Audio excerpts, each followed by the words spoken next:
Le Canada est bien souvent perçu comme le pays parfait, le pays où on peut dormir la porte grandement ouverte sans aucune crainte, un tableau digne d'une peinture paradisiaque. Mais derrière cette image se cachent des histoires sombres, des histoires glaçantes qui vont vous faire froid dans le dos. Même si c'est derrière nous aujourd'hui, ces histoires ont marqué le rouge, blanc, rouge. Aujourd'hui, nous plongeons dans l'une des affaires criminelles les plus choquantes, je dirais plus que choquantes, les plus écœurantes de l'histoire canadienne. Celle d'un couple. Non, il ne s'agit pas du couple Bonnie and Clyde, mais plutôt de Paul Bernardo et Carla Homolka. Ce couple dont les crimes odieux continuent de hanter les mémoires. Salut les Vikings, avant que je ne commence à te raconter cette sordide histoire, dont je suis sûre que tu n'en reviendras pas, on va écouter notre beau générique pour se détendre un peu, parce que cette histoire, je peux te l'assurer, elle fait froid dans le dos. Surtout quand j'imagine que ça s'est passé tout près de chez moi et peut-être de chez toi aussi. Profite de l'instant de générique pour cliquer sur le petit bouton rouge qui dit abonne-toi.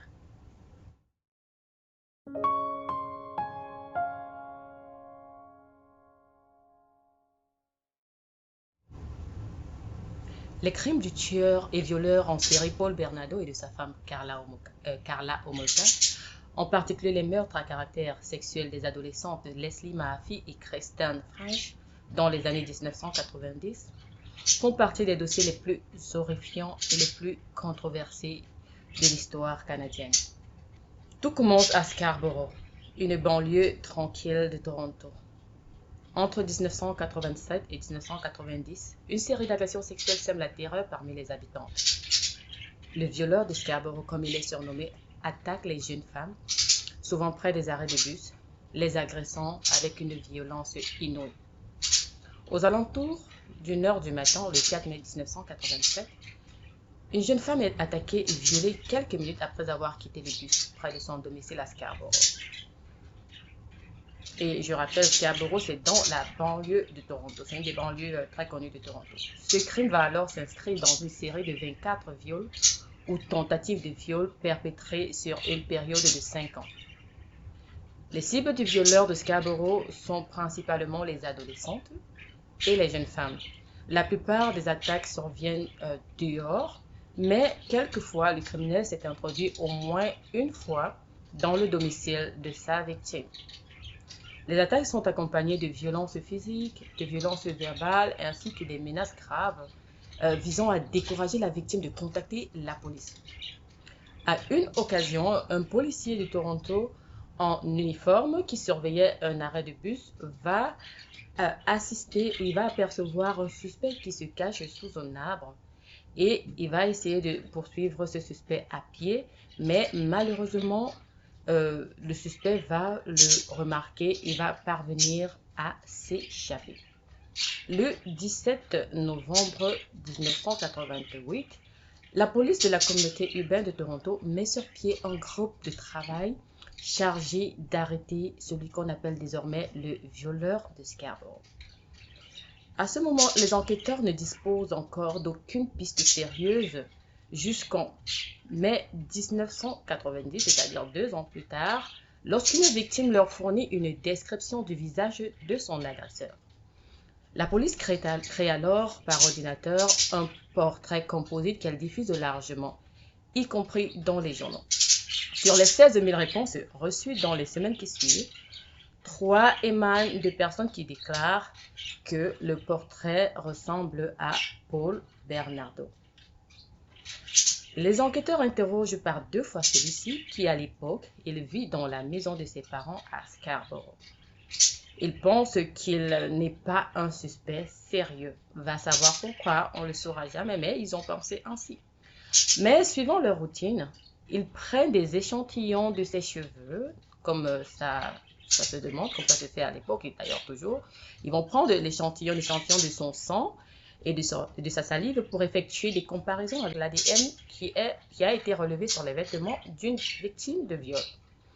À l'époque, les tests d'ADN sont tout nouveaux au Canada et le personnel du Centre des sciences judiciaires de Toronto ne compte qu'un scientifique qualifié et un seul technicien. Donc, c'est pas assez. Les échantillons prélevés sur les dizaines d'hommes interrogés dans le cadre de l'affaire du violeur de Scarborough font partir des 50 000 échantillons recueillis à l'époque par la police qui enquête sur de nombreuses différentes affaires dans tout l'Ontario. Du coup, ça va faire traîner l'affaire, traîner les résultats. Donc, de là, ce qu'on arrive à faire coïncider les résultats, il n'y a pas beaucoup de choses qui se passent entre-temps. En 1987, Paul Bernardo, un jeune homme tout aussi charmant, comme vous pouvez le voir, il est tout charmant, tout craquant et ambitieux par-dessus tout. Il fait la rencontre de Carla Homolka, une assistante vétérinaire de 17 ans. Leur relation est instantanément passionnée, mais derrière cette façade idyllique se noue une dynamique autant sinistre que machiavélique. Bernardo, il ne va pas se gêner et puis il va s'ouvrir à sa dulcinée. Il s'ouvre à Homolka en lui parlant de ses fantasmes les plus sombres. Contre toute attente, il est étonné parce que, bizarrement, la belle n'est pas effrayée, elle ne se détourne pas. Au contraire, elle l'encourage dans ses pulsions diaboliques et participe d'ailleurs à ses déviances. Elle y prend part, un peu trop part d'ailleurs. Vous serez étonné de savoir pourquoi je dis un peu trop part, parce que vous allez voir qui a été la première victime du couple. Je vous laisse arrêter votre cœur parce que c'est vraiment écœurant et je vous l'accorde. Donc, je vais moi-même prendre du souffle parce que c'est une histoire trop sombre et trop bizarre. Donc, on va prendre un peu de temps pour souffler. Comme ça, vous vous préparez à écouter la suite. En attendant, vous pouvez vous abonner. Le 23 décembre 1990, Paul Bernardo, alors il a 26 ans, il est déjà fiancé à Carla Homolka qui, elle, n'a que 20 ans. Et il vit dans la maison de ses beaux-parents à Sainte-Catherine, en Ontario. Sainte-Catherine, c'est non loin de Niagara Falls, si vous ne connaissez pas, mais au moins vous connaissez Niagara Falls. Ce soir-là, alors que les parents et la cadette Laurie sont endormis, Carla Homolka et Paul Bernardo droguent la Benjamin des sœurs Tameline, 15 ans, pour que Paul Bernardo puisse la violer. Carla Homolka participe à l'agression sexuelle de sa sœur et va être la réalisatrice parce que c'est elle qui va filmer sur une bande de vidéo. Tôt dans la matinée du 24 décembre, Tammy, toujours inconsciente et prise de vomissements, puis cesse de respirer. Paul Bernardo et Carla Homolka habillent Tammy et la transportent dans sa chambre. Ils nettoient la scène du crime, ils cachent la cassette vidéo et contactent les services d'urgence en composant, comme vous le savez, le 911. Une ambulance transporte Tammy à l'hôpital général de Sainte-Catherine où elle est déclarée morte, malheureusement. La police de la région de Niagara interroge Paul Bernardo et Carla Homolka au sujet en particulier d'une marque de brûlure bizarre qui se trouve sur le visage de Tammy. Les enquêteurs acceptent les explications de Paul Bernardo qui prétend que la brûlure provient de la friction avec le tapis lorsqu'il a traîné la jeune fille jusqu'à sa chambre. En fait, cette brûlure a été causée par un anesthésiant, l'allotane, qui a été administré à Tammy par l'intermédiaire d'un tissu appliqué sur son visage. Les médecins concluent que Tammy s'est étouffée dans ses propres vomissures après avoir abusé d'alcool. Donc voilà encore une autre, je vais dire un peu de bavure. Ils n'ont pas poussé un peu de la réflexion lourde. Mais c'est ainsi qu'elle a été déclarée morte. Non contents d'être violeurs, ils sont également pédophiles. Encouragés par leur impunité, étant donné qu'après la mort de Tammy, rien ne leur est arrivé, ils vont continuer leur course vers le crime. Se sentant invincible, le couple enlève en juin 1991 Leslie Murphy, une adolescente de 14 ans. Après l'avoir séquestrée et torturée pendant plusieurs jours, il la tue et dissimule son corps dans des blocs de béton jetés ensuite dans le lac Gibson. Le 1er février 1991, Paul Bernardo et Carla Homolka déménagent dans un bungalow à Port Dalhousie, en Ontario. Ils se marient à Niagara-on-the-Lake le 29 juin. Ce jour-là, sur le lac Gibson, au sud de Sainte-Catherine, des plaisanciers et des pêcheurs découvrent des blocs de béton dans lesquels sont encastrés des bras, des jambes, des pieds et une tête humaine. Le lendemain, un homme découvre un torse humain qui flotte sur l'eau. Les restes, malheureusement, s'avèrent être ceux de Leslie Murphy de Burlington, en Ontario. Ses parents ont déclaré sa disparition le 15 juin. La police entame l'enquête sur le meurtre de Leslie Murphy alors Leslie Murphy, pardon. Alors que pendant ce temps, Paul et Carla Bernardo sont en voyage de noces à Hawaï. Célébration de noces sous camouflage de meurtre, quoi qu'il en soit, le couple passe du bon temps comme si rien ne s'était jamais passé. Pendant ce temps, les enquêteurs qui cherchent une piste pouvant les mener au meurtrier de Leslie Murphy n'ont pas encore pris connaissance des indices qui lient ce crime au violeur de Scarborough dont j'ai parlé un peu plus tôt. Pendant le décès de Tammy Homolka, il n'y a pas encore d'objet d'enquête criminelle. Donc pour l'instant, jusqu'à ce niveau, Tammy Homolka, la sœur de la femme de Paul Bernardo, Carla Homolka, ne fait pas d'objet d'enquête criminelle parce que, comme je vous l'ai dit, elle a été déclarée morte naturellement. Presque une année plus tard, en avril 1992, la police de la région de Niagara demande l'aide du FBI. Américain, comme vous connaissez tout le FBI, je suis sûr. Un groupe d'experts de FBI spécialisés dans l'établissement des profils criminels parvient alors à établir un portrait psychologique du meurtrier qui pointe vers un prédateur sexuel qui va probablement tuer à nouveau. Ne part pas encore, c'est pas fini. Ils ne se sont pas arrêtés là. Et je vous ai dit que c'était vraiment le couple le plus glauque de toute l'histoire canadienne. Le 30 avril 1992, le corps d'une autre femme est retrouvé dans un fossé le long d'une route rurale dans le nord de Burlington. Son visage est tuméfié et ses cheveux ont été rasés. Mais une vieille blessure, le bout manquant du petit doigt de la main gauche, indique aux enquêteurs que le corps qui a été retrouvé est celui de Kristen French, âgée de 15 ans, qui vivait à Saint Catherine. Les parents de Kristen French l'ont déclarée disparue le 16 avril. Une chaussure qui sera identifiée comme lui appartenant est trouvée dans le parc de stationnement de l'église luthérienne Crasse, qu'elle longe tous les jours pour aller à l'école et en revenir. Une femme témoigne ensuite avoir vu une bagarre sur ce parc de stationnement dans l'après-midi du 16. Selon elle, 2 personnes ont forcé une fille à monter dans une voiture qu'elle décrit comme étant une Chevrolet Camaro de couleur crème. Des agents de police fouillent le parc de stationnement et trouvent un morceau d'une carte de Scarborough et une mèche de cheveux bruns. Ils entament alors une recherche exhaustive de toutes les Camaros de couleur crème, tentant d'exploiter un indice qui se révélera faux. La voiture de Paul Bernardo est en fait une Nissan dorée. Ces disparitions successives provoquent une onde de choc au Canada et une vaste chasse à l'homme est lancée pour retrouver les responsables. Cette fois, il est hors de question pour la police canadienne, qui est désormais aidée par le FBI, de laisser continuer ces actes abominables. Et la chasse à l'homme continue. Agissons à partir d'un tuyau selon lequel Paul Bernardo a un penchant pour la violence et les rapports sexuels agressifs. La police l'interroge le 12 mai avant de l'écarter une nouvelle fois comme principal suspect dans l'affaire des 2 meurtres d'écolières dans le sud de l'Ontario.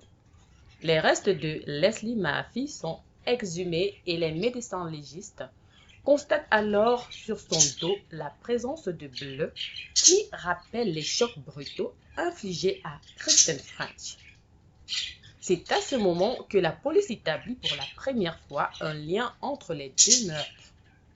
La police de la région de Niagara, qui collabore avec celle de Halton, met sur pied un groupe de travail pour diriger l'enquête portant sur les 2 crimes.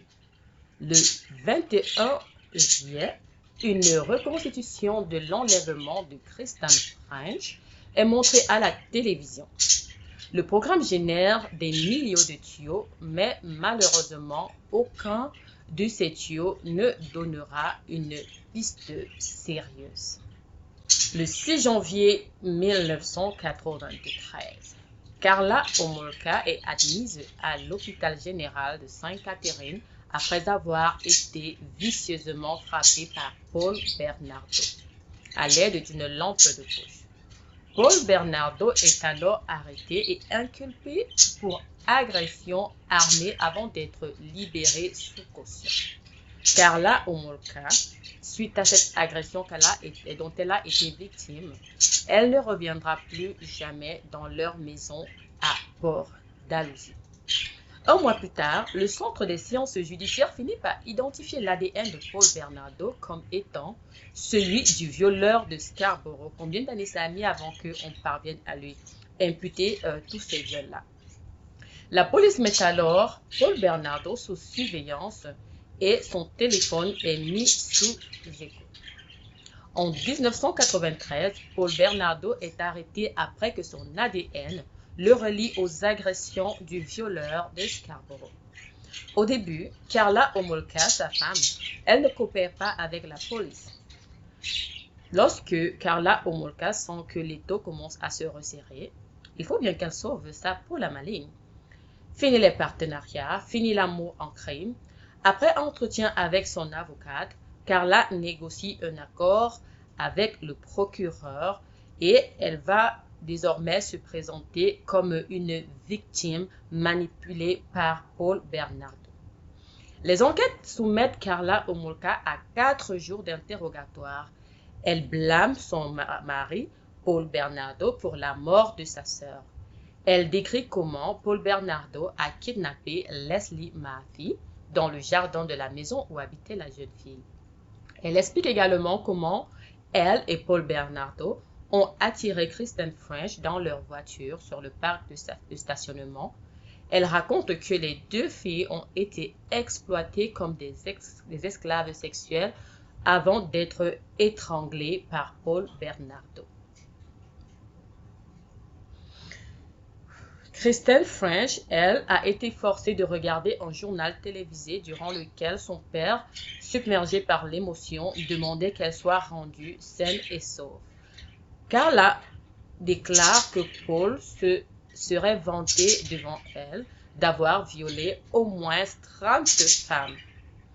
Elle se décrit comme une femme battue qui a été forcée de participer au crime de Paul Bernardo qui la terrorisait. Et il le faisait constamment. La fouille de leur domicile permettra alors aux enquêteurs de trouver une liste recensant les viols de Scarborough. Des livres au contenu sexuel déviant, un couteau de chasse, des menottes et une cassette vidéo montrant Karla Homolka et Paul Bernardo participant à des activités sexuelles avec 2 autres filles non identifiées. Il est clair que Karla Homolka participe de son plein gré aux 2 scènes.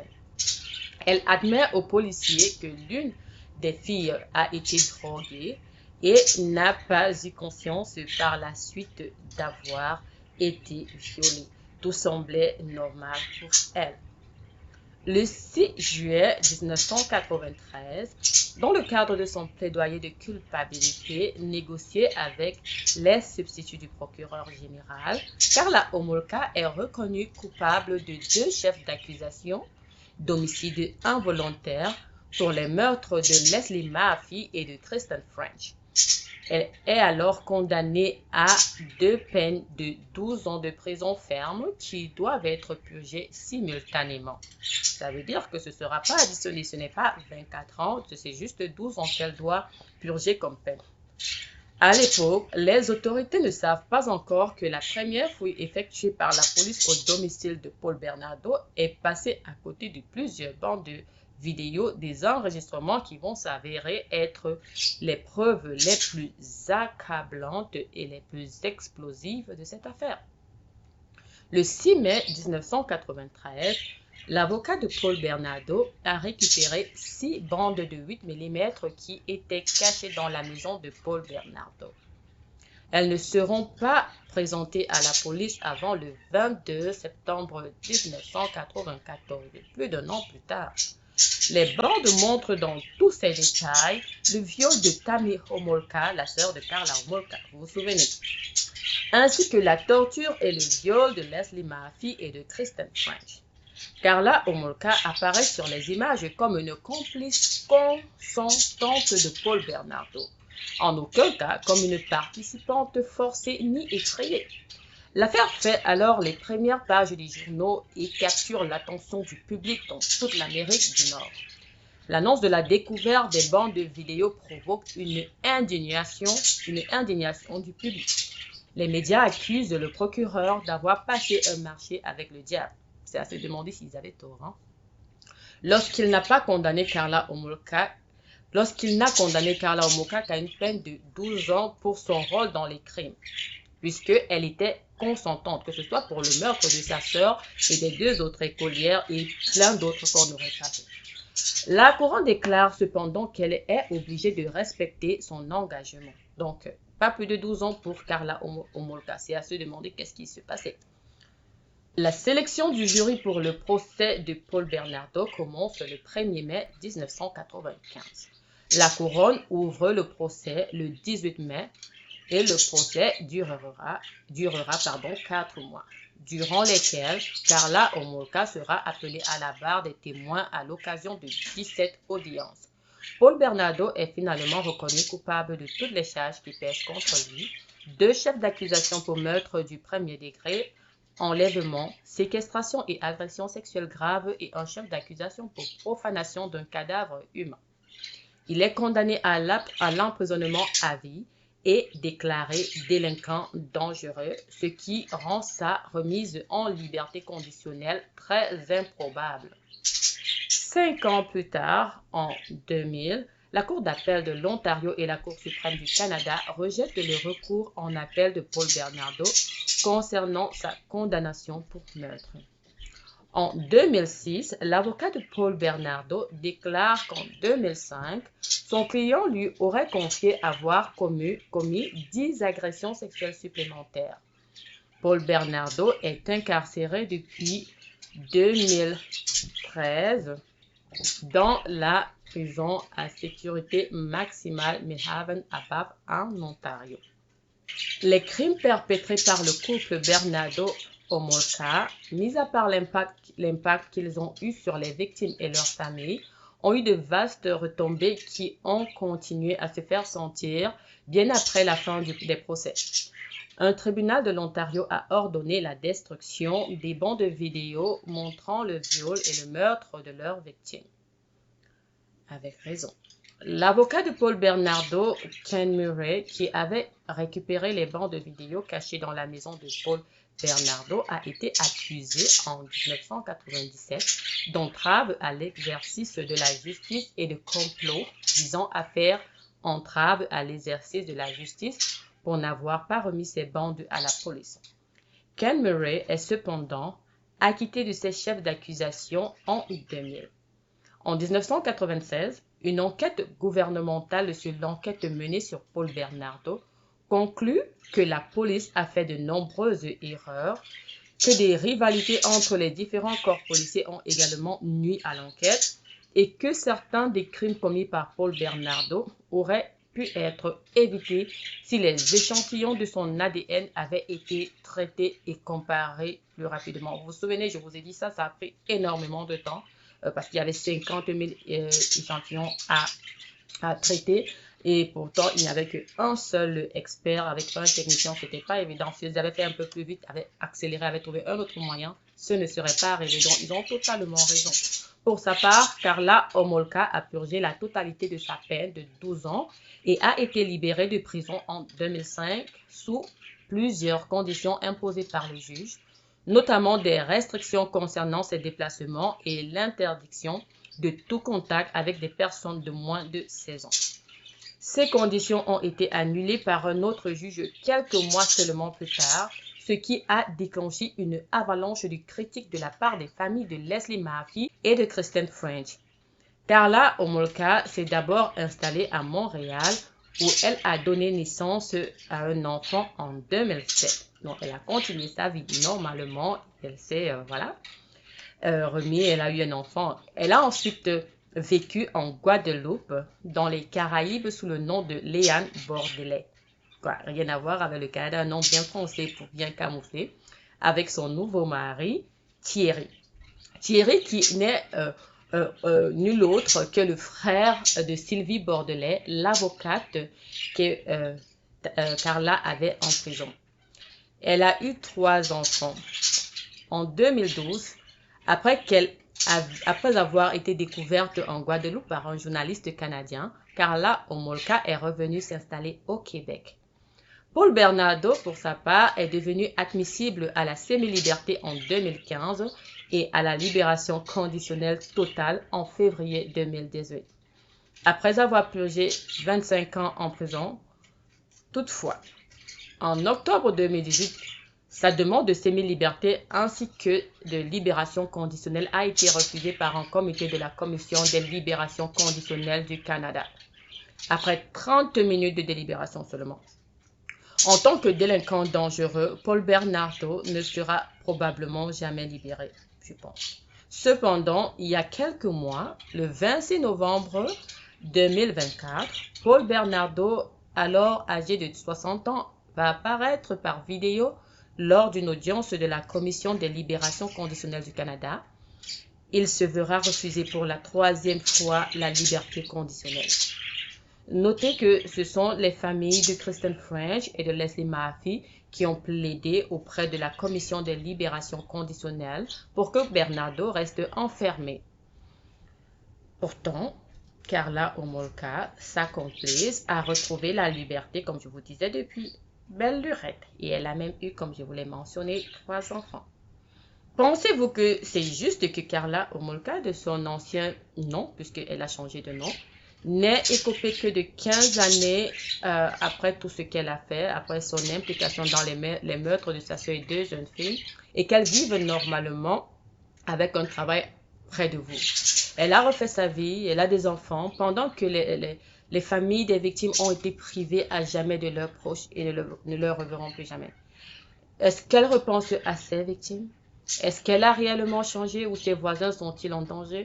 Autant de questions qui continuent potentiellement de trotter dans les têtes des familles et des victimes.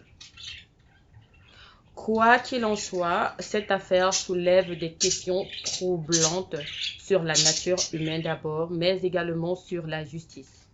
Commettre autant de crimes, priver des familles de leurs bien-aimés et écoper seulement de 12 ans, est-ce que c'est juste?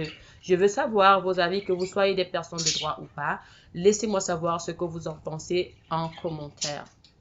Est-ce que cela vous met-il mal à l'aise de savoir qu'une personne ayant commis de tels actes vive peut-être près de chez vous? Parce que personne ne sait où elle est, personne ne sait peut-être qu'elle est là, où on peut la voir. Et voilà.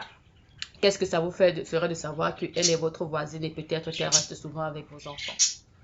On ne connaît jamais vraiment qui sont nos voisins, souvent nos proches même. Elle a participé au meurtre de sa sœur. Est-ce qu'elle est un danger encore pour la société? Est-ce qu'elle continue de commettre des meurtres qu'on ne sait pas? Le mal peut souvent venir des plus proches que l'on ne s'imagine. Alors, dites-moi comment vous avez trouvé cette affaire. Moi, ça m'a glacé le sang, mais ça m'a quand même interpellée d'être encore plus présente pour les enfants. Parce que le mal rôde, on ne sait jamais ce qui pourrait se passer. J'aimerais vraiment savoir qu'est-ce que vous en pensez, entendre vos réflexions sur cette affaire, qu'est-ce qui n'aurait pas marché, qu'est-ce qui a mal tourné, ce qui aurait pu être évité et tout cela. Est-ce que vous imaginez que cela s'est passé au Canada, qui pourtant est un pays tranquille, un pays où la sécurité est censée régner? Est-ce que ça ne vous fait pas froid dans le dos? N'oubliez pas de liker, de vous abonner et d'activer la cloche pour être informé de nos prochaines vidéos. Je vous remercie encore d'être resté jusqu'à la fin. N'hésitez pas de partager cette vidéo pour que les gens se rendent compte que on est en sécurité et on est en sécurité partout, mais tout dépend de comment nous allons faire. On va avoir une pensée pour toutes les victimes du couple Bernardo et Homolka, et puisse leur âme continuer de reposer en paix. On se verra dans une prochaine vidéo. C'était Vicky depuis Toronto. Bye bye.